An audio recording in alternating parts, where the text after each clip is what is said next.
বিসমিল্লাহির রহমানির রহিম। প্রিয় শিক্ষার্থীরা, আশা করি তোমরা অনেক অনেক ভালো আছো। সপ্তম শ্রেণী গণিতের দ্বিতীয় অধ্যায় সমানুপাত ও লাভ ক্ষতি অধ্যায়ের তোমাদের অনুশীলনী 2.1 ও 2.2 এর সকল প্রশ্নের বিস্তারিত সমাধান নিচে উপস্থাপন করা হলো। আশা করি তোমরা পুরো ভিডিওটি মনোযোগ দিয়ে দেখবে, টেনে না দেখে। এবং যারা তোমরা যদি আমাদের চ্যানেল নতুন হয়ে থাকো তাহলে বলবো চ্যানেলটি সাবস্ক্রাইব করে বেল বাটনে ক্লিক করে রাখো, যেন আমাদের দেওয়া প্রত্যেকটি দেওয়া সাজেশন আমাদের কাছে সর্বপ্রথমে চলে যায়। তো এখানে দেখো, তোমরা দেখতে পাচ্ছ 2.1 যে সমানুপাত, যে অনুপাতগুলো রয়েছে এখানে দেওয়া আছে, যে নিচের রাশিগুলো দিয়ে সমানুপাত লেখো। যে এখানে 3 কেজি 5 টাকা, 6 কেজি 10 টাকা। তো 3 কেজি, এখানে 3 কেজি এবং কেজিগুলো একসাথে করতে হবে, টাকাগুলো একসাথে করতে হবে। তো এখানে কেজিগুলো একসাথে, টাকাগুলো একসাথে করে এখানে অনুপাত দিয়ে প্রকাশ করা হয়েছে, সমানুপাত দিয়ে। তারপর 9 বছর 10 দিন, আর 18 বছর 20 দিন, দিনগুলোকে এক পাশে, বছরগুলোকে এক পাশে করে অনুপাত অনুসারে এগুলোকে আলাদা করা হয়েছে।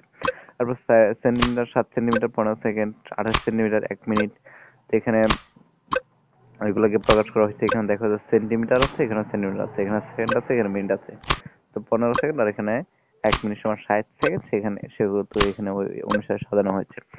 এরপরে ঘ নম্বর হচ্ছে 12টি খাতা 15টি পেন্সিল 20 টাকা 25 টাকা। তাহলে 12টি খাতা 15টি পেন্সিল, তাহলে 12টি খাতা 15টি পেন্সিল একসাথে করা হয়েছে, 20 টাকা আর 25 টাকাকে একসাথে করা হয়েছে। তারপরে 125 জন ছাত্র, 25 জন শিক্ষক, 250 টাকা 500 টাকা। তাহলে টাকাগুলোকে একসাথে করা হয়েছে, জন মানে ছাত্র এবং শিক্ষক, তাদেরকে একসাথে করা হয়েছে। তারপর দেওয়া আছে নিচের ক্রমিক সমানুপাতের প্রান্তীয় রাশি দুইটি দেওয়া আছে, সমানুপাত তৈরি করো। এখানে দেখো 6 এবং 24 দেওয়া আছে, সেগুলো মধ্য রাশি বের করতে হবে। তো মধ্য রাশি এখানে দেখো রুট, এখানে 6 আর 24 ছিল, 6 গুণ 24 কাজ করলে তোমাদের বের হয়, দুটাকে গুণ করলে হয় 144, আর এখানে রুট 144 হয়। তাহলে 144 রুট দ্বারা রুট করলে হয় 12। তাহলে সমানুপাত সাজালে হয় 6:12:12:24। এই কাজটি পাওয়া যায়।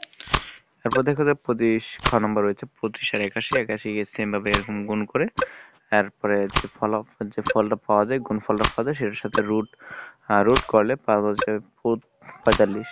হ্যাঁ, ঠিক সেভাবেই তো 25 সমানুপাত 45 এবং 45 সমানুপাত 81 এরকম ভাবে কাজ করা হয়েছে। তারপর 16 49 ঠিক একইভাবে সেম ভাবে কাজ করা হয়েছে। তোমরা যদি একটু লক্ষ্য করো, একটু যদি প্র্যাকটিস করো, আশা করি তোমরা পারবে। তারপর তোমাদের অনুশীলনী 2.2 লাভ ক্ষতির যে কাজগুলো রয়েছে, সেখান থেকে দেখা যায় 1 ডজন কমলার ক্রয় মূল্য হচ্ছে 60 টাকা এবং বিক্রি মূল্য হচ্ছে 50 টাকা হলে 5 ডজন কমলায় কত ক্ষতি হবে। মানে হচ্ছে 1 ডজন কমলার ক্রয় মূল্য কিনা যদি 60 টাকা হয় এবং বিক্রি মূল্য যদি 50 টাকা হয়, তাহলে 5 ডজন কমলায় কত ক্ষতি হবে। তাহলে প্রতি ডজনে 10 টাকা করে ক্ষতি হচ্ছে।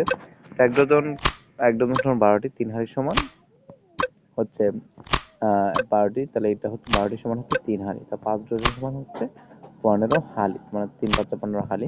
ক্রয় মূল্য হবে 60 গুণ 15, তার মানে 900 টাকা, আর বিক্রি মূল্য হচ্ছে 50 গুণ 15 750 টাকা। মানে কেনা হয়েছে 900 টাকা দিয়ে, বিক্রি করা হয়েছে 750 টাকা। তার মানে ক্ষতির সূত্র হচ্ছে বিক্রয় মূল্য বিয়োগ ক্রয় মূল্য। ক্ষতির সূত্র হচ্ছে ক্রয় মূল্য বিয়োগ বিক্রয় মূল্য। তাহলে ক্রয় মূল্য আর বিক্রয় মূল্য থেকে বিক্রয় মূল্য চলে গেলে যেটা থাকে সেটা হচ্ছে 150 টাকা। তার মানে 5 ডজনে ক্ষতি হয়েছে 150 টাকা। তারপর এখানে দেখা যাচ্ছে প্রতি কেজি 40 টাকা ধরে 50 কেজি চাল কিনে 44 টাকা কেজি দরে বিক্রি করলে কত লাভ হবে। তাহলে প্রতি কেজিতে লাভ আছে 44, প্রতি কেজিতে লাভ হচ্ছে, তো কিনেছে 40 টাকা, 44 টাকা বিক্রি হচ্ছে 40 টাকা, মানে 4 টাকা। আর মোট লাভ হচ্ছে 4 টাকা, যেহেতু প্রতি কেজিতে 4 টাকা লাভ হচ্ছে, তো 50 কেজি বিক্রি করলে 50 সাথে 4 গুণ করা হচ্ছে 200 টাকা। তার মানে মোট লাভ হচ্ছে 200 টাকা। এরপর বলা হচ্ছে প্রতি লিটার দুধ 52 টাকায় কিনে 55 টাকা বিক্রি করলে শতকরা কত লাভ হবে। তো লাভের সূত্র হচ্ছে বিক্রয় মূল্য বিক্রয় মূল্য। তাহলে আহ বিক্রয় মূল্য হচ্ছে 55 টাকা, ক্রয় মূল্য হচ্ছে 52 টাকা। তাহলে 3 টাকা লাভ হচ্ছে। শতকরা লাভ হচ্ছে, তোমার শতকরা মানে হচ্ছে 100, তার 3/52 দিলে তার সাথে 100 গুণ করলে তোমার বের হয়ে যাবে 5.77%। তোমার শতকরা এত টাকা লাভ হচ্ছে। তো প্রতি চকলেট 8 টাকায় কিনে 8.50 টাকা বিক্রি করে 25 টাকা লাভ হলে মোট কয়টি চকলেট বিক্রি করা হয়েছিল। কারণ প্রতি চকলেটের লাভ হচ্ছে 8.50 বিয়োগ 8, তাহলে 8.50 টাকা থেকে 8 টাকা চলে গেলে থাকে 50 পয়সা। তাহলে মোট চকলেট হচ্ছে 25টি, যদি প্রতিটিতে 50 পয়সা করে লাভ হয় তাহলে মোট লাভ হয় 50টিতে লাভ হয় এত টাকা। এখানে 25 মিটার কাপড় যে মূল্যে ক্রয় করে সেই মূল্যে 20 মিটার বিক্রি করলে সঠিক কত লাভ হবে তো 25 মিটার কাপড়ের ক্রয় মূল্য হচ্ছে 100 টাকা এবং প্রতি মিটার ক্রয় মূল্য 100 ভাগ 25 হলে তাহলে সেখান থেকে থাকে 4 টাকা। তো 20 মিটার বিক্রি করে 100 টাকা পেলে প্রতি মিটার বিক্রয় মূল্য 100 ভাগ 20 তাহলে হচ্ছে 5 টাকা।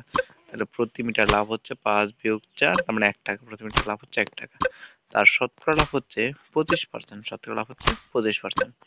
তারপর এরকম করে মূলত এখানে কাজগুলো দেওয়া আছে। তারপর দেখো 9 নম্বর যে কাজটা রয়েছে 5 টাকায় 8টি আমলকি কিনে 5 টাকায় 6টি দরে বিক্রি করলে শতকরা কত লাভ হবে। তো সমাধান হচ্ছে তোমাদের ক্রয়মূল্য প্রতি আমলকি ক্রয়মূল্য প্রতি আমলকিতে হচ্ছে 5 ভাগ 8। তোমরা এখানে আসতেছে 0.6 দিয়ে 5 টাকা আর বিক্রয়মূল্য প্রতি আমলকিতে আসতেছে 5 ভাগ 6 তার মানে আসতেছে 0.833 টাকা। তা লাভ প্রতি আমলকিতে হচ্ছে তোমাদের শূন্য এটা থেকে এটা বিয়োগ করলে আসে 0.208 টাকা। তাহলে শতকরা লাভ হচ্ছে এটা থেকে এটা ভাগ করলে আর গুণ 100 দিয়ে করলে হয় তোমাদের 33.33% মানে 33%। আশা করি তোমাদের এখানে যে 2.2 এর যে কাজগুলো ছিল সেগুলো তোমরা বুঝতে পেরেছো। এরকম নতুন ভিডিওগুলো পেতে হলে অবশ্যই আমাদের সাথে থাকবে। এরকম আর কোনো সমস্যা থাকলে অবশ্যই আমাদের এখানে কমেন্ট সেকশন আছে সেখানে কমেন্ট সেকশনে জানাবে। আর প্রয়োজন পড়লে হোয়াটসঅ্যাপ লিংক দেওয়া আছে সেখানে তোমরা যোগাযোগ করতে পারো না বুঝে থাকলে। অবশ্যই এখানে তোমাদের ভিডিওটি কেমন লেগেছে কার কাছে কেমন লেগেছে অবশ্যই আমাদের কমেন্টের মাধ্যমে জানাবে। তোমাদেরকে অসংখ্য অসংখ্য ধন্যবাদ পুরো ভিডিওটি দেখার জন্য প্রিয় শিক্ষার্থীরা।